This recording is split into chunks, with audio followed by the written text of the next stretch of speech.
వచ్చేసా, కంగారు పడకండి. ఎగ్జామ్ అయితే ఉంది, టుమారో ఉంది గైస్.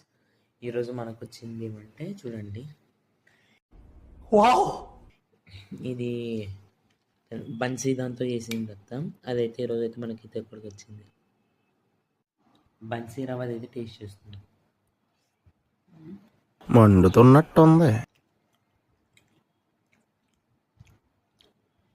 వేడి వేడిగా కమ్మగా ఉంది. ఇప్పుడు అలాగే ఉంటుందా?